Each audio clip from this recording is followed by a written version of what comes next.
Hey guys, it's Mike Boxelder, and this is the Box Angeles Podcast. Just want to give you a heads up.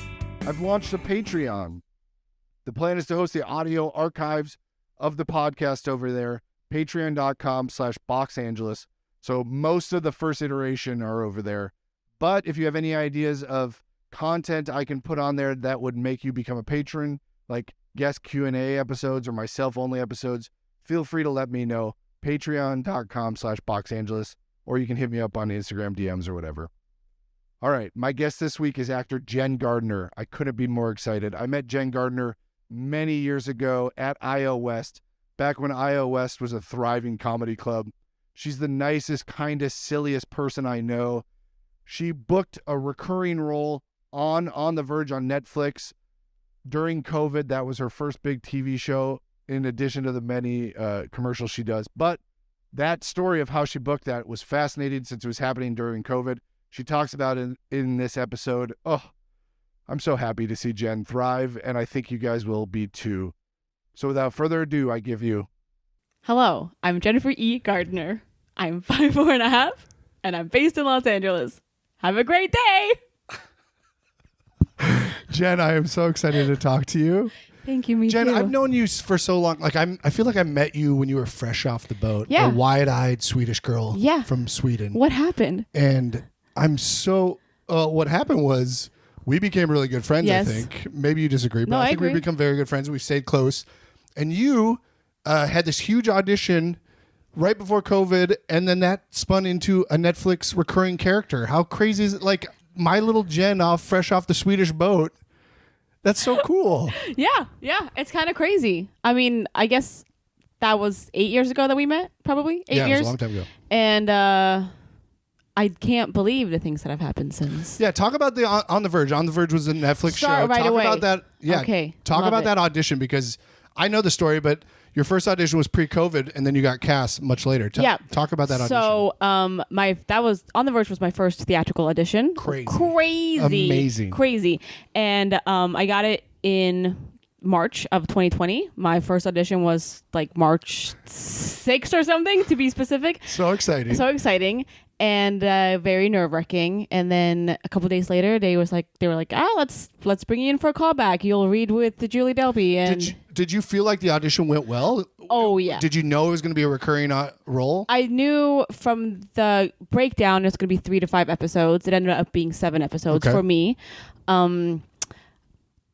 It was a good audition. It was an in-person audition, and the character Gretchen, she was a au pair from Germany, and she wore a bunch of onesies all the time, a bunch of leopard onesies and stuff like that. And when I got the audition notice, I had a leopard onesie in my closet.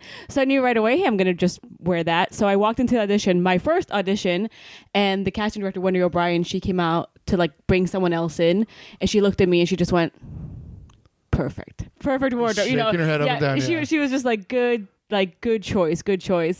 And I was so nervous just waiting in the waiting room. And then when I walked in, But that had to relieve a little bit of tension. a little bit. And I saw a couple other people who left when I came in, and they were wearing like PJs, and I'm assuming for the same role. But I had what they like described in the script, and I just had it in my closet. So that for sure helped, but still nerve-wracking. Yeah. Because something I've been working for a long time. How many pages was it? It was 2 scenes, 4 or 5 pages. Okay. And I walked in and I knew it. I knew it so well. Like I knew the lines. Essentially off book. I was. Yeah. And so I just put my sides to the side, which you're not supposed to do, but I did it. It's a power move. And then she started the scene and I forgot my lines. No way, really? Twice. That's wait, twice. So you started, didn't know, and she said, "Let's do it again." Yeah. So she gave me the first line, and I just looked at her, and it was almost like, you know, when you're auditioning for something and you say the lines over and over in your head, so you know them. Yeah. But then there's something so different when they come out. Yeah. So you always say them out loud, which I had done, but with someone else. So I just wasn't expecting her to be like in it, you know, acting. Oh, she whatever. really like gave it. She wasn't just monotone. No, she was in it, and I just looked at her and I was like, sorry, can we start over? And then she's like, yeah, of course. And then she did it again, and I went, and I just I like leaned forward and I grabbed the pages out of her hand. I just went, hey, let me just take a look at this quickly. And I looked at the first line. I went, all right, I got it. And then they like restarted the tape. Oh, that's hilarious. And then I got it. Like I was like, after that, I knew. It was just that first. Well, you had built this line. up. It was your first TV audition. Yes. You built this up in your head. You were overthinking It this, also, probably. when I walked into the audition room, there was a cricket making noise. And and she's like, oh, it always happens during this time. And so she was like throwing pens at the corner of the room. That's and hilarious. It was like such a relaxed environment, but I just wasn't used to it. Yeah. It's So not I was- a natural situation. No. Yeah. And so they were very nice. So So we did it a few times. And The funny thing is, I watched you on The Verge, and Thank you. that character has a weird confidence about her. Yes. So you grabbing that side, I imagine, was probably just one of those things that Yes. they were like, wow, that is... And it's also just something that I've been taught to, if you make a mistake, just ask to start over. Because Oh, yeah, for sure. just do it, and it's so hard to actually do that because when you make a mistake, it's so scary. Yeah. But if you have that confidence, be like, wait, I got this. Like, I knew I had it. Like, Yeah. I knew this line. I had practiced. I had coached on it. I knew it. Yeah. And I was angry that I didn't get, but then I was like, oh, I got this. The moment I got the first line, I was like, oh, it's done. So we did it a few times. She improvised with me a little bit. Yeah, my understanding for the mess ups is if you do it right away, ask for it. But if you do it in the scene, like own that, and like that's a gift. Something's going to keep come it- out yeah. of that, and Yeah. so like you playing with the grabbing it from them, I feel like that's a gift that probably just kept giving. I think it was just, like you said, the confidence of it being like, no, I know this. And I was so confident that I put my pages down and all this stuff. And then I messed up twice. You're like a baseball player going up, pointing to the home run you're gonna hit, and then you fucking drop And then the bat. I keep pointing. So wait, you did it multiple times then after that, I or did. just the once? I did both scenes twice. Okay. And she just said, no notes or anything. Let's just do it again. And then Great. she would add a line at the end. Great. And So did you leave with confidence, or did you leave like, fuck, I fucked it up with the... I left with a lot of confidence Oh, because she really? was very nice afterwards. What did she say? She just said like, oh, I we could send you to set right now. I wish I could send you to wardrobe right now, but you're already in wardrobe. So Oh, that's great. I don't know if they're allowed to say stuff like that, but she said it. So That's great. Well, and I called my agent and I called my coach and I was like, it went well. And then a few days later, I got the note about the callback, and then the world shut down. Yep. So my callback was supposed to be like the week after everything shut down. Yep. And then they just emailed my agent and said, oh, we'll bring her in once, things open up again. No one knew when things were going to open up. And then a few months later, my agent called me and they just booked me off that first audition. that's incredible. Crazy. Yeah. Crazy. They didn't keep up. They didn't check in at all prior Nothing. to that. Nothing. I had no idea what was Yeah. happening. Did you? I assume you didn't have any auditions in between those either. I think I had like co-star something, but nothing because nothing was filming. Yeah. Nothing. No, I had the On The Verge, and then I got like a audition that same week for some indie movie. Yeah. Which I never heard. I mean, I don't even know if they filmed it, but Right. And then everything shut down. Yeah, I just had Oscar Montoya, Yeah. who you know, on last Yes. week, and he had the same thing. He auditioned right before COVID for something, didn't hear from him for like 6 months, and then suddenly they Yeah. were like, okay, you got it. Yeah. Didn't have to audition again or anything. They just were like, let's expedite this process and make it Yeah, happen. and I think just for them to make it easier too, because they were doing a lot of online auditions, a lot of Zoom auditions. I think it was just easier for them to just book the people that they were like, oh. And at that point, I think it's going to be 3 to 5 episodes. So they're like, it's not a major role, so we don't really need the callback. We know she can do this comedy thing, so it's fine. Yeah. The crazy part is I booked that on, I know the date because I booked it on June 26th. And the year before on June 26th, I booked my first commercial. Oh, amazing. Same date. It took you that long to book your first commercial? Well, I had only had an agent for like a couple months before that. Oh, interesting. I didn't try to get an agent until years after I was What here. was the reason for waiting so long to get an agent? Like coming from Sweden, as I'm from, I got to LA and I said the only thing I'm going to focus on is doing improv and getting good at improv and getting good at this craft. And then once I felt confident enough to go after an agent, I got the first agent that I tried to get, Yeah. And then and then I booked a commercial pretty Wait, soon. were you doing improv in Sweden? Mm-hmm. So you came here specifically for improv. I Well, guess I don't know if I realized that. I came here because of acting and stuff like that, but I didn't come Okay. here with the sense of, as soon as I get to LA, I'm going to be an actor. Okay. I came here with the sense of, I'm going to go to LA and I'm going to be confident enough to pursue this. Yeah. And I'm going to have experience enough to be able to pursue this. If I had like started trying to get an agent as soon as I got here, I don't think it would have gone as well because I didn't really know what was going on. Right. So after doing improv for a lot of years, I was like, okay, I've done what I can do with improv. You know, what is my purpose of being here? Yeah. It's to act. Right. And so, got an agent, went out on... How did you get your first agent? It's, my only agent. But Your only agent? So commercially, it was really weird, actually. I used to babysit a lot. Okay. And it was a hot summer's day, and I decided to take this kid to a splashing pond downtown. Splashing Yeah, this is pond? like a weird... This sounds like a weird story, but it's going to come together. A splashing A splashing pond? You know, like when it's really hot, there's like... No. Oh. So when it's really Like hot... a little kid's pool? Like kind of, but it's like a like a foot fountain deep? downtown, Oh, and okay. kids can play in it when it's really hot and I believe to you. cool. Thank you. And I was there, and I'd never been there before, and I was playing with the kid in the splashing pond, and this other guy was playing with his kid in the splashing pond, and we were like the only parents. Oh, I wasn't a parent, but the only adults playing with the kids. Yeah. And so we started talking because the kids started playing with each other, and then they wanted to have like their snacks together. So me and this guy, we had our snacks together. Okay. And So it's either meet cute or a business. it's a business happening. cute. A biz cute. A biz cute. And we started talking, and I was like, oh yeah, I'm an actor. I mean, I do improv, and I'm finally deciding to start looking for an agent. And he went, oh, I'm an actor. I can refer you to my agency. Oh, awesome. Yeah. And so he referred me to Daniel Hoff Agency.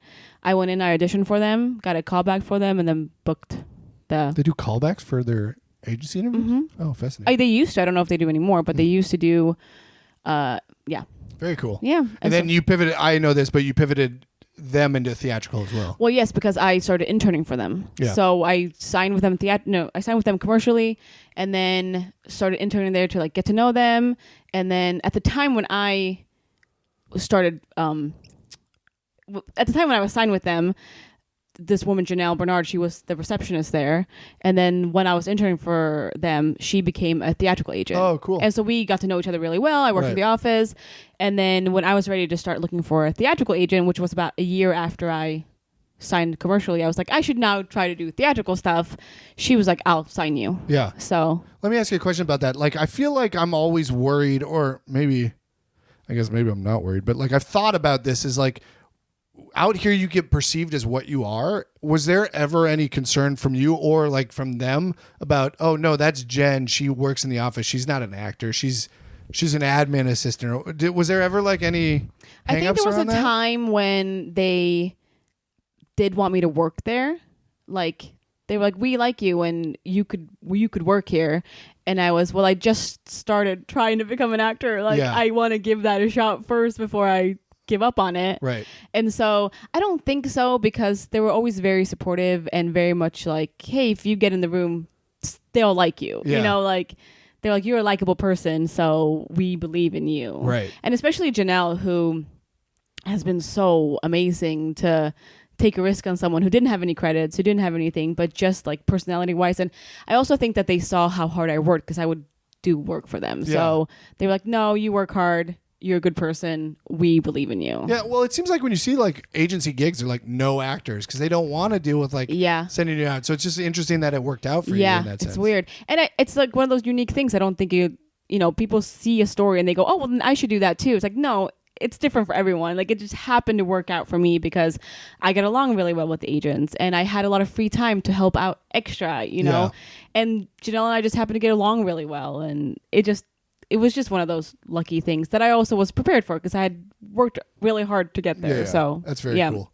You mentioned on your first audition for On The Verge, you coached for that. Yes. What was what was like the impetus for that? Because like I haven't started coaching auditions until recently. So why did you have that foresight so early in your process to do that? Well, I started taking classes as I got a theatrical agent with Billy O'Leary, and I was just too nervous. I was like, I don't know how to, like, I know how to do commercial auditions, but commercial auditions are different. You know, you go in and you do improv and maybe you'll have a few lines, but I just wanted to do it well. I wanted to do the very best that I could. Yeah. So I coached with Billy. I went in and we talked about the role, and I knew pretty much what I wanted to do with it because it's very well written and the character is very clear of who she is. Yeah. But I just wanted to make sure I did the right things. Even when I walked into that audition, I was like, do I slate my name? And they were funny. like, you don't do that for theatrical auditions. I was like, oh, great. Okay, I just want to say, way to go, Billy. Way to not to warn. No, he did. Billy did the podcast. No, he did. A long time ago. I love Billy. He did warn me. I just So messed ultimately, it was more for nerves than anything. It was more you were for just like nerves. trying to comfort yourself because you were going in the rooms. and Well, stuff. also to be like, hey, am I reading this scene correctly? You know, Yeah. any scene studies, like, am I interpreting this right? Is this where you think, like for Bill, is this where you think the comedy lies? You know, the attitude of this character, because I had to do an accent in it. Like, does this work? It's also more, there's like, in one of the scenes, it moves from one location to the other. Yeah. And I was like, oh, do I move? You know, how do I move in the scene to show, hey, I'm in a different scene now, you know? So it's kind of just stuff like that, but mostly nerves. Do you still coach on every audition? Not you get? every audition. What's Big ones. the guideline? Big ones. Yeah. Bigger ones. If it's like a few lines, I don't, because I think I can interpret that well enough to know what they're looking for. And most of the smaller ones are like, okay, they just want someone who can say these lines and not, you know, it's more like, what do they want? Not what do I want? But Yeah. if it's like a big one, I'll coach. So So like your confidence has clearly gone up since this experience. well, I also think because of experience, like not just having done it, but having done more auditions. Like Yeah. first audition, what am I doing?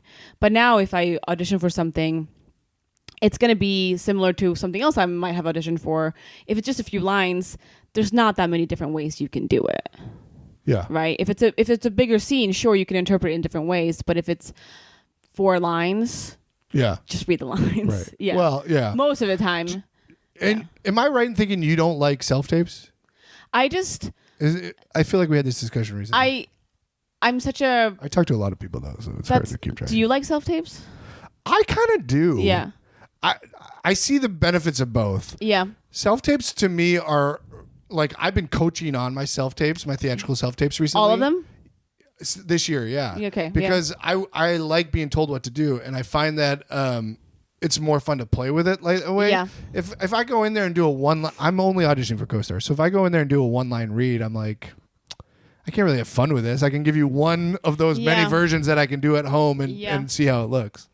I like self-tapes in the way that's like it's easier, you just do it from home. But I am a kind of a perfectionist in the way that I will spend hours on a self-tape, which you're not supposed to spend a bunch of hours on them, right? Like, Break that down. What is your hours going to do? Are you talking like 2 hours of prep and then an hour of shooting and an hour of editing, or are you talking about 4 hours in front of the camera just running it? it depends on the scene or how long it is, but I've spent 4 hours filming a Oh self-tape. no. That's not good. I mean, maybe 3 hours. But I just did one recently where it was 2 scenes and they were like emotional. So it's a lot of crying and it's a lot of like eyeline stuff. So I like to get in there. Okay, this is my lighting. These are my cues. And then, okay, here are my eyelines. And then what's happening in the scene and where do I have to move my eyelines? Is there a car moving? Okay, there's a car moving. Okay, I look over here to say that line and then I look over here to say that line. But follow the car. So I do like a lot of prep yeah. to that. And then I say all the lines multiple times to like get all the poo out, sure. To get all the bad stuff out, and then I run it. And sometimes it just takes longer because I don't like when I mess up. Like even if it's okay sometimes if you mess up a line, right? But if it's a self-tape, you can just do it again. So I just do it again. But you got to remember too, you booked your first thing off sort of mess ups. That's true, but that's in the room. Right, but like if you mess up while you're doing it in the middle of a scene, I think that's could be good. I wouldn't redo it if it's like a small word that I mess up, right? But if I'm not hitting the emotion where I want to hit it, or if I'm not saying a certain things the way I want them, I will start over. Yeah. I will usually try to do the whole scene through, even if I mess up in the middle, and then I go, well, let me just try it again, and I just keep, well, let me just try it again. you know what? I might as well just try it again. Do you do it by yourself, or do you have anyone? No, my friend does it with me. Okay, good. And he's I mean, I don't coach as much on each scene, but my friend Jonas, he does it with me a lot, mostly him, and we do talk about the scenes a lot. So it's not like you said. I mean, I try to really interpret a scene. What do they want? What are the beats of the scene? And then we just run it. And he's just happy to spend 4 hours doing it with me. Wow, that's beautiful. We all should have friends like that. But then, of course, there are some that take 30 minutes. And it's easier when you do more like co-star or guest star, whatever you're doing.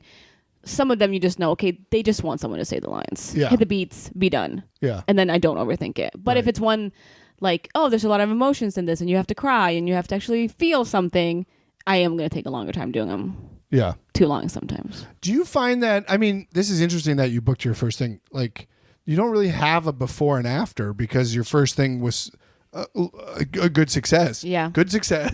Good success. You do good success. But did you learn anything from that entire experience? That from doing what do you mean? I haven't ever been on a set of a TV show. I haven't ever filmed anything. I haven't been a recurring star. I haven't shot something during COVID. Yeah. I mean, you had to be a huge learning experience. Oh, yeah. And also, I truly think that I did well of like pretending like I knew what I was doing. Yeah, fake it till you make it. 100%.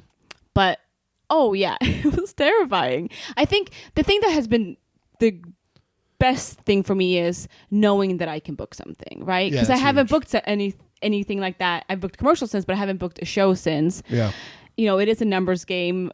The one thing I always say is people always say, oh, you'll book like 1 out of 100 that you do, whatever. So I booked my first one and now I have to do 99 auditions before I book another, which is fine because at least I can do it. I know I can do it. And so that's like a real confidence boost when you don't book all the other ones.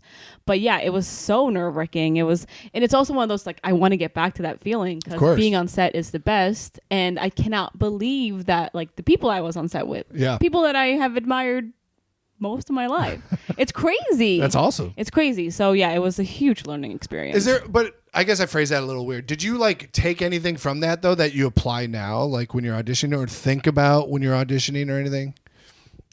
Like scene wise? Yeah, like if like you learned something on set that you didn't think about with angles or eye lines or whatever. I guess just attitude. Does that make sense? Yeah. Maybe confidence. I mean, I know we just talked about confidence, but it's like, yeah, just knowing that like you know what you're doing. Right. I don't know if it was, I mean, I did learn stuff angle wise and mark wise, even though I pretended like I already knew all of it.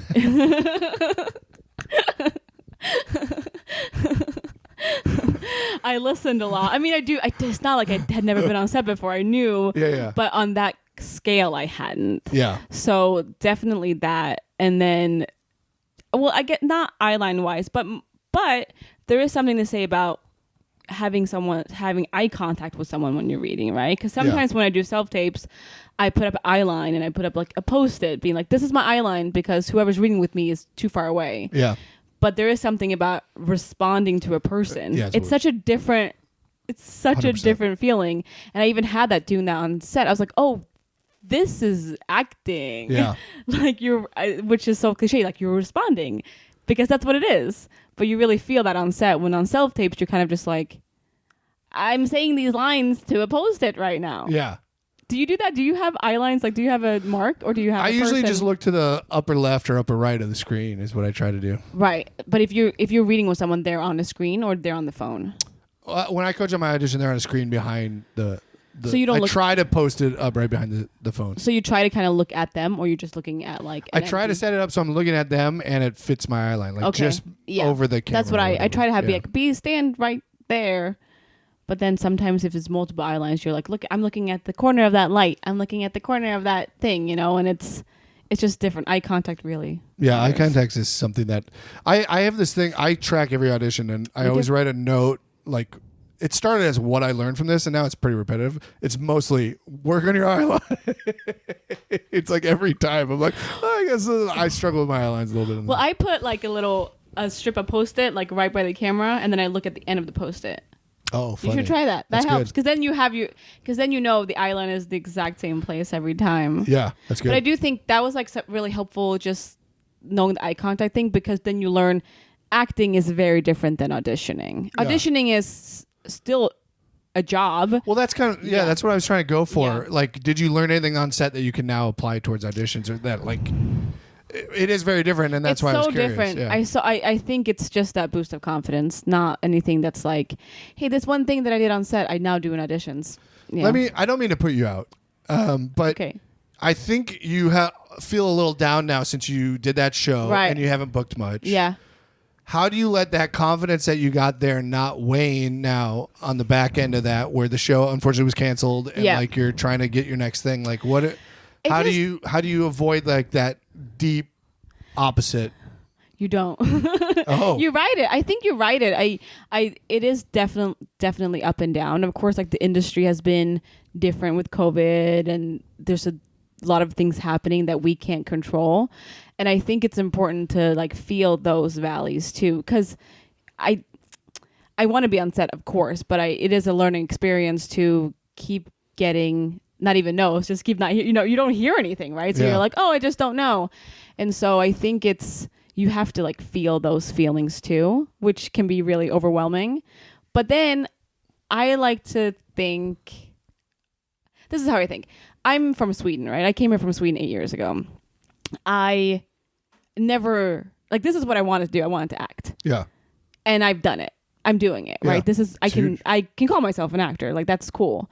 And I try really hard to remember that every time I feel bad. Yeah. I also have like the booking of On The Verge. I have that framed in my room so that I know that I did. Wait, what do you mean? Like the email, the booking email. Oh, you printed out the email from Gmail? course. That's amazing. Of course. Did it come from? Wait, you got an email? You didn't get phone call? Well, I got a phone call from my agent, but I didn't get a phone call from the casting. I have the casting like email. Like, hey, we want to offer Jennifer Oh, the it's role. forward from your agent. Yes. I see. So I think it's important to remember where you come from. Like, I can't believe I'm in How big the is it show. printed? Is it like 4 foot by 6 Yeah, foot? yeah. It's it's my comforter. I was gonna say I printed it as a comforter, but the joke's over The now. joke would've- I can't. It's The gone. joke would have been better. The joke would have been better. Would have If you worked. figured it I out. could have figured out, hey, I'm not from here.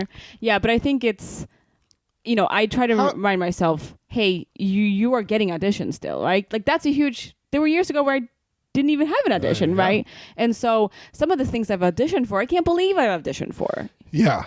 But in this vein, like, you can't always just look at the positives, right? Like, the positives are going to go away. Yeah. And, like, it's...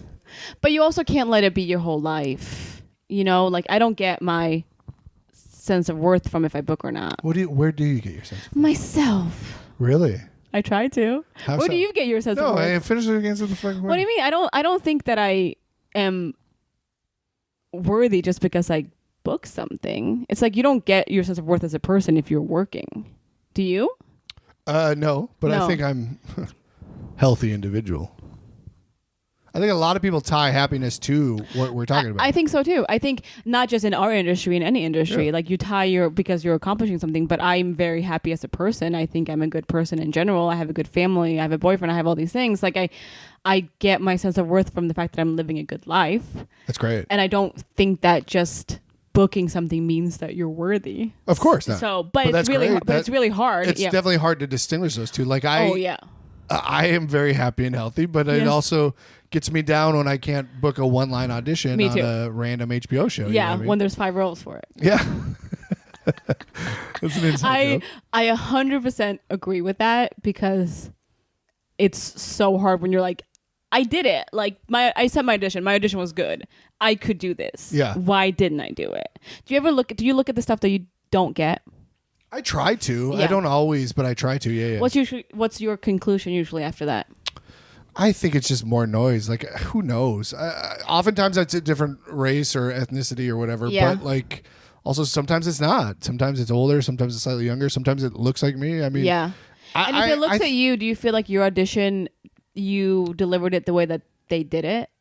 I don't know. I mean, you walked into On The Verge in a bikini or not bikini, leopard leopard onesie, and they in were the middle like, of summer. Yeah. and they were like, that's it. Like, Yeah. I think sometimes we get pictures in our head of what it is. Yeah. I assume at casting directors, when they Yeah. read a breakdown, say, this is it in my head. Yeah.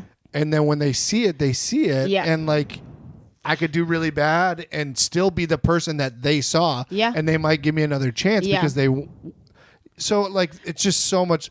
Like I think I probably take in too much information a lot of times, and I probably try to overanalyze. So I think. How so? Like in an audition, you mean? Like. Well, just why did this not work? Why did this work? What happened? What could have gone wrong? What could have? So when you say like, do you look at who did stuff? I don't love doing that, even though they tell you to do it, because I'm like, this is just more information that is clouding up what But I'm doesn't it make thinking you and feel overthinking. better sometimes? I love doing it. Not really. I don't always. I don't. I don't watch every single thing, but I try to at least go on IMDb and see who got the role if it Yeah. wasn't me. Because if it's someone who doesn't look like me, if it's someone who's a different ethnicity, if it's a man, whatever it is, at least I know, okay, they weren't looking for me, Yeah. right? Or if it is someone who looks like me or is my type, I usually watch it and I go, okay, well, that's how I delivered it in my audition too. So at least I know I was, on the right track. Sure, Like, but I'm what trying if to it's learn. not how you did it, and Then they I- look exactly like you? Then I go, okay, so they weren't looking for what I was bringing, right? Like I auditioned for a movie, and then when I watched it, it wasn't like my type, but it also wasn't. She wasn't acting it the way that I did at all, Okay. right? And so I was like, oh, so they weren't looking for what I was bringing, which Yeah. is like you can learn something from that. It's like, oh, should I have done it differently? No, I should do it the way that I think it's funny or the way that I would have done it. But this other actor did it in a way that I couldn't have imagined it. Yeah. And that's what they wanted. Yeah. And I think sometimes, of course, they have an idea what they're looking for. And maybe that's not you, but you bring something so unique to it that they're like, oh, well, now it's what we're looking for. I think there's... Right, but yeah. see, when I hear that, then I'm like, why couldn't I have done that time? When you're like, Yeah. oh, it doesn't look anything like me. It's 70 years older than me. Yeah. And I'm like, yeah, but 70 I years- could have brought the They thing. had a that- 100-year-old Yeah, in your role. I could have brought enough of me and made them realize. So like when you start like digging into it like that deep, I'm just like, Yeah. is this helping? Is this It's healthy? not. It's exhausting. I think there are no right answers. I know, even, and that's what's maddening. Because Right? even like there have been tapes that I have submitted that I've been like, that was so good. Like I didn't know I had that in me. That was so good. That's great. And then it's like nothing. Yeah. So you're like, okay, so it can't be me, but but then maybe that casting director will bring me in again. Yeah. Right? Which is that's what I look for is patterns like that. That's which my seem like number one tells, thing. Yeah. My number one thing I look for is, will a casting director bring me in again Yeah. and again and again? Because you have to book the room and not necessarily book the role. Yeah, I feel it. Well, or your self tape. I would love to You can't book. book the room anymore, and that's a whole Well, other. it's still the room. I feel like on this new iteration of this podcast, I'm much more negative than the previous iteration. Yeah, what are you? I feel like people are gonna like it more because I'm not laughing as much. But you're such a happy person. Yeah, people hated my laugh on the last Yeah, one. that's true. You just laugh at your own jokes all the time. Well, I'm very funny, and if nobody else is gonna laugh, I You're might right. as well do it. You're right. I've been asking everybody this on Box Angeles 2.0. You mentioned that you get happiness from you and from your being and your relationships and stuff. What do you do to get away from acting? Like, what is your? I've been phrasing it like we're in such a productivity centered world where we got to Yeah. do stuff to make likes, we got to do stuff to monetize, we got to do all this. What do you do to get away from all of that sort of aspect of content creation and artistry? I do a lot of Pilates. Oh, really? Yeah. Did you know that? A little bit. You've told me. You I did it. haven't done it in the past 6 months 17 years, but I used to love Pilates. when you were but a little Swedish girl. En liten flicka. I hurt my foot a couple weeks ago, so I haven't done it since then. Right, but what does Pilates do for you? What is it? It just puts me in like a different mindset. Yeah. After COVID, I was looking for something that, like an exercise that I was like, okay, I want to get stronger because I've been sitting on my tush for too long. Just like my body is hurting. What's something that will build muscles and also like I will probably enjoy? Yeah. And so I started doing Pilates. There's a studio right down the street from me, and I loved it. And I was like, oh, this I can close off my mind for like an hour or two a day and just Yeah. exercise. So I like that. I don't know what else I do. I mean, what do you do to not? My big ones are golf. Of course. Golf is Yes. huge for me because I'm not trying to produce anything, and I'm literally just trying to beat myself and do better than my last shot. Yeah. Really. And it's out there by myself, slamming some Bud Lights, the gayest beer in the game. And it's just me against myself mentally. I also love plants.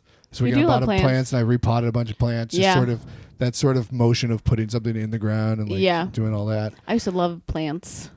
I also do HIIT workouts. Oh, That's yeah. about it. That's the three. Yeah. I also play a lot of Fortnite. So those would be my Oh, four. like a lot of video games. Just Fortnite. I'm a 12-year-old boy. I'm a 12-year-old Yeah. Swedish boy.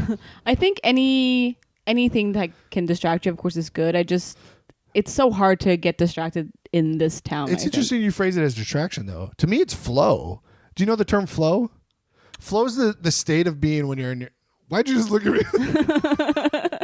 Flow, it's a really fascinating thing. So flow is the idea where you're completely into something and it's a little bit challenging, right? So if you're focused on something and you're really good at it, that's boredom. It's kind of like sectors, right? So there's a challenging section and then like how much concentration you are. And flow's like you're concentrated on it and it's a little bit challenging. So it keeps your attention just in this what they call flow state. Okay. And for me, Fortnite, golf, I'm not great at either of them, but there's just like I see little increments of growth. So it's not at all a distraction to me. I think that flow Right. state is really valuable to me to just like get away from everything. I understand that. I get it. I guess I just like don't do a lot of other things. No, that's fine. I mean, I hang out with my friends a lot. I go hiking. I do all this stuff. Hiking. I work, all this stuff. But it's like, I think about. I mean, when I do an audition, it depends on my mood, right? And how many auditions I've had. I try really hard to just let it go after. And we talk about this a lot. But like, of course, there's going to be stages in your life where you keep just not understanding why you're not booking it, and so you're going to hold on to it. Yeah. But then recently, for sure, I've learned that like, okay, just present your best work. Just do what you can in the tape. Be like, hey, here, this is for you. This is the best I could do. But I just think about acting a lot. Yeah. I think it's hard not to. Yeah, I mean, that's not but bad. not in the negative thing. Not like, oh, why can't I be doing this? But more like, what can I be doing to be doing it? Well, you did say, and I don't know if there's truth to this, you did say you watch a lot of TV. Are you studying? I'm assuming now, as you say this, you're studying stuff? I mean, I guess. I mean, I do watch a lot of stuff. So no. No, I mean, I do. I do watch a lot of stuff. I like to watch a lot of new stuff. I like to see who's casting the new stuff. I like to see who's been casting that. I like to see what role could I play in the show, or why did I not go out for this, or why am I not doing it? Yeah. Why did this person book something and I didn't book it? That's an interesting exercise, though, to go through all like the big TV shows and see what role you would be in. Yeah, or just like, could I have gone out for this? Yeah. And I watch the stuff that I did go out for and I didn't get. Yeah. I watch all of it. I try to. It's a lot of time. Maybe I should be doing something else, but No, this is what you enjoy. Let me talk about odd jobs here. So, or day jobs. You were focused on improv. You were doing a day job, I assume. Then you were I had working 7 jobs at one point. at the same time. Yes. Oh my gosh! So you work is what you do. Yeah. As your hobby. But you worked for Daniel Hoff. I assume you quit when you got On The Verge. You were shooting quite a bit. I was interning for them before COVID. Yep. And then COVID hit and I wasn't working for them anymore. Yeah. And then in 2021, I started working for them a little bit again. So during On The Verge, you weren't working a job. No. Okay. No. Well, it was COVID too, so no one was really. I mean, I guess you were working during COVID, but I was not. Yeah. Were you working during COVID? Yeah. Oh, I was not. I was also really lucky. So when COVID hit, my commercial that I had filmed like 2 months before or 3 months before came out. Yeah. So I started getting, and it was a SAG National. Oh. So I started getting residuals right as COVID hit. Yeah. Like truly the week after COVID hit, I got my first residuals check. Yeah. So I was like, oh, cool. And that aired for a year. So I could like live off of that, Right. which was really nice. And Right. then On The Verge came along and I started making money off of that. Right. So And now though, like, what have you found like the balance with work, or like what have you found is good work day jobs for you? I work for an event company Okay. that does corporate events. And it's awesome because you get out, you meet a lot of people and you have a lot of fun. It's like you just play games, Yeah. And I work for such a great company that I truly like working. Yeah. And I also work for a company and a boss who's like, we know that you have other dreams. Like That's everyone good. who works for us, right? Like we know we all have other things that we do besides for this job. I mean, we love this job. Yeah. But if you have other dreams, we're here to support you. So if I have a booking, if I have an event and then I get an audition or something, they are usually very understanding. Yeah, freelance. I never did freelance, but freelance seems really interesting. It's good in the sense that there's not a schedule. So Yes. like you're not committed if you do get something. Yes. But it's also bad because there's not a schedule, right? I know. So it's kind of nerve wracking. It's Yeah. a little on edge. I've always been good at saving money, so I am. I always like to know that I'm okay. But yeah, I mean, during the years here, I used to babysit a lot. I was a manager at a cafe. I was a server. I've worked for transcription. I've done like a lot of different things where if I got an audition, I was like, I have to quit this job because I have to go to this audition. All those you had to quit if you No. Oh, I was gonna say. But in my mind, I'm like, okay, if I get an audition, I'm going to prioritize this. And if they won't let me go, I would just quit Yeah. because acting is more important to me. Yeah. But it's nice right now to have a part-time job that's like, no, we understand that you have, and there's a bunch of actors who work for them. Yeah. So that helps. And it's nice to get out. I get out, meet, play games, have fun, work hard. It's also low stakes, so you can daydream about acting too. Yes. And it's like a performance. You're like hey, everybody, come on over here. Like you're performing a little bit, right? I think so. Yeah. So I like that a lot too. Yeah. Do you budget your time at all? I've been asking people this too. Like, do you think, not to this degree, but are you like 50% of my time this week should be on acting, 50% should be 25% on work, 25% on? Do you? Not really, No, but I try to don't. like again, not to that degree, but I try to. No, I know, I try yeah. to go golf at least every couple weeks. I try to sit down and just read for as much as I can. Yeah. I try not to always be working or acting or producing like making content. For sure. And like being like we are, I do think it's important to get away, right? And to do other things like for you to golf and stuff like that. I do try to be like, okay, I'm going to at least exercise for this many hours a day or go for a walk or whatever. And then spend time not just watching TV. Yeah. But that's good. You enjoy watching TV though, and it's research. I know, but it's such you're just sitting watching TV. Why do we feel guilty about that? That's so fascinating. That I wonder if there's any myth or any research to that. Like, I feel like in the 90s or the 80s, there was that campaign that got to get your kids outside. You don't want them to be couch potatoes. But don't you like, feel so much better when you've been outside for a day than if you're watching TV for a whole day? it depends on what I'm watching. I mean, I watched the Masters a couple weeks ago. Oh, yeah. Masters Sunday, and that was delightful to watch. Sit down. Yeah, and but if watch you're all doing that. that 4 days in a row. Well, no, you're doing. No, I'm not. But I'm saying there has to be a balance, right? What you're talking about. If you watch 24 hours of TV for 7 days a week, it's a lot. Not saying that I watch But that I much. do think, now, as I'm thinking about this, I do think there's something to what I'm saying. Like, there was that huge thing where it's like, gotta get your kids outside, and it's like we're going to where we have screens outside too. Like, Yeah, there's too many screens. there's a lot of screens.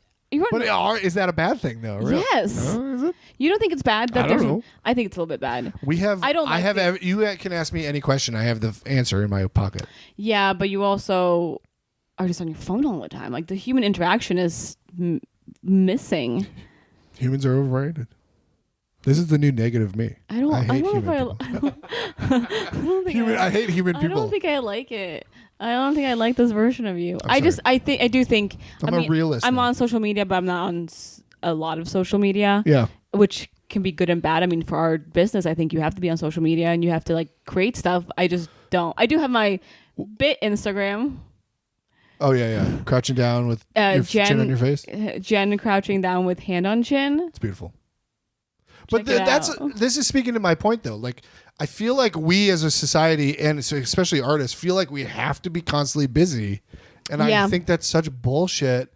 And I think it's because we creates see- this weird tension in our head that if we're not doing something for likes or for validation, like we're wasting our time. And it's like, Yeah. no, there's valuable things to be had.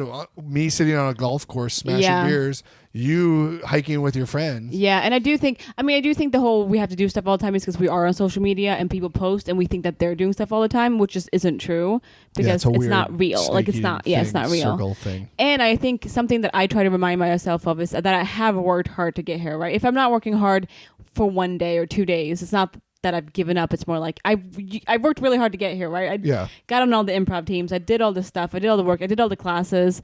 I used to all the classes. I did every single class. Damn. No, all the classes I've done. But I studied hard. I read a lot. I try to get out a lot, all this stuff. So if I'm taking 2 days to be like, oh, I'm not working on this today, that doesn't mean I'm not working on it. Let me ask you about improv, because I think of you as an improviser because that's where I met you, and we spent a lot of time at IO together.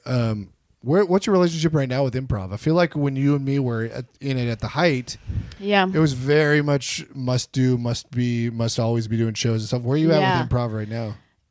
I'm not. You're like, done with it, over it, or you just haven't had time? Or? I did so much improv, right? I started doing improv in Sweden, and I was like, oh, I like this and I'm good at it. So this is what I want to do. Okay, I'm going to go to LA. Okay, I did classes at UCB. I did classes at iOS. I did classes at Second City. I got on I got a Herald at iOS. I got on Mess Hall at UCB. I was on a house team on Second City, and then COVID hit, right? And so it was like... Oh, you were on all of that at the same time before COVID? No, so... Oh, some of those... Okay, I was on Herald Night at iOS until it closed. Right. And then once that closed, I got on Mess Hall at UCB. Right. And then once that run was over, I got on a house team at Second City. Okay. Or I might have done UCB and Second City a little bit at the same time. But anyway, and then my team got cut at Second City like right before COVID hit. I see. And so I kind of stopped doing improv right before, just because I was like, I don't really know what I'm doing. I mean, I did indie shows and stuff like that, but nothing on a house team, and I wasn't going to audition for Herald that year, whatever. COVID hit, and I was like, I don't want to do online improv. Like that wasn't just appealing to me. And since it's been back, I just haven't had the drive to do it. Yeah. But it's been so helpful. I mean, when I was on The Verge, they let us do improv on set. Like they let us improvise stuff. Yeah. And that confidence that, okay, you can do it, that really helps. So I don't think I'll never do it again. I just need to find where. Because like on my first day of On The Verge, my first scene I shot, so nervous, right? So nervous. And then I improvised a line and they liked it. And they're like, oh, good. And I was like, oh, I can do this, right? Like, and it's like, if you mess up, like we said, it's okay. And improv really helps with like, if you mess up, just keep going. Yeah. So right now, I don't have like a very close relationship with improv, but I do miss I missed good improv. Yeah, I think we got into a weird time. Like we got into it at its height, kind of. Yeah. Or I guess I did. Maybe you didn't. Yeah. But you were doing it in Sweden, which is the purest improv in Sweden. I think we got into it at its height. Well, like kind of what I'm talking about, this production thing. Like we just felt like we had to take every class, had to be on 7 practice teams, had to do this to get onto a stage, and it was just like it was such a weird manufactured time where it was so saturated and for such little return, and it needed that kind of reset. And I feel like now that the COVID reset happened, a lot of people are like, it was good training, but it wasn't life or death. Like a lot of people treated it at the time. But we do have a lot of friends who are still.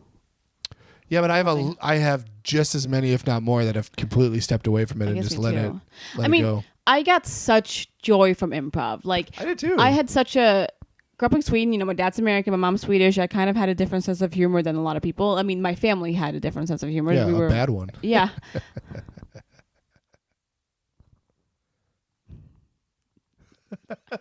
There was dead silence on the mic for like 5 minutes. No, and so when I found improv, I found like a place, and I found friends who wanted the same thing. Yeah, and it was a very community. And then coming to LA, I bastardized. I would go to an improv show 7 nights a week, probably. Yeah. I would be at an improv theater 7 nights a week. There was 1 week where I saw 22 shows. Yeah, in 1 week, but I got so much joy out of it. Oh, then yeah, that's good. Yeah.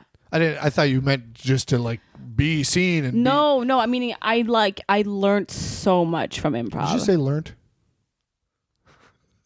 I learned. I heard learned. What I might have said learned. It's funny. I learned. Yeah, like I said, I think it was just such a weird time, and I think like improv's great, but it shouldn't be everything, and I think the competitive aspect of it made it such like and it was just set up to fail. I think the way they were running auditions and stuff. It's like, why do we take classes, multiple classes that are multiple weeks long, so that we can come to one audition a year? Yeah. With people we've never performed for, and have that be the deciding. Like that makes zero fucking sense. Yeah. And it's like, talk to the teachers. Did he get better every week? Was he working good with everybody? Was she? I guess that's why they tried to have a committee, right, with multiple people. Yeah, but they still do one I know, audition. It's I very know. strict. But anyways, I'm No, just but- saying, like, the whole idea of improv became such a weird cutthroat thing where you had to be seen, and it just like I agree. really ruined it for a lot of people. I think I don't like how people.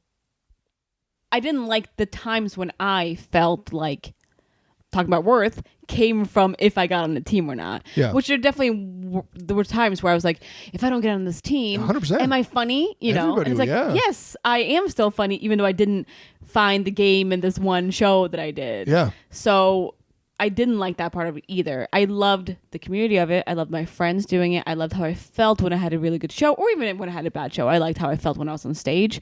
But I do think it's like a stepping stone. Like I think it's. It should be treated that way. Yeah. I think it's. You know, you can use improv in all aspects of your life, right? Yeah. Like not just in performing, but in just like your normal day life stuff that I have learned. Now I'm not gonna be able to say that word anymore. It's fine as they learned. It just threw me off a little bit. What's the okay, anyway. But I don't for me, I don't see I'm never gonna go back to how I used to do improv. Yeah. Right? I mean, I don't even think there's a place for that anymore. But I do miss how I felt doing it. I just don't miss how crappy I felt if I didn't do well. In a show? In an audition or like in a getting on Herald team yeah. and stuff like Again, that. that's what's so stupid about those auditions, though. Like, to me, it was such a conflict of interest at the top, right?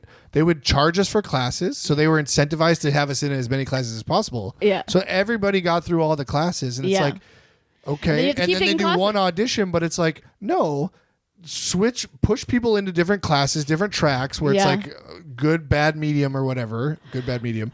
And then like filter people through that rather Yeah. than one audition that everybody's like stressed about, and it just like makes this artificial intelligence Yeah. competition that is not good for anybody when we're competing like that. I never even got it like a UCB callback, and apparently that was a fucking shit show of everyone trying to fight for stage time. And it's like, how is this good for anybody? I just heard you talk about this on your podcast on the way here. No way, really? Herald auditions. Oh, funny. Was I similar thought? Well, you were just talking Or am I about how more negative flawed. now? I didn't hear. You were talking about how flawed it was, right? It's very flawed. But I agree, and I do.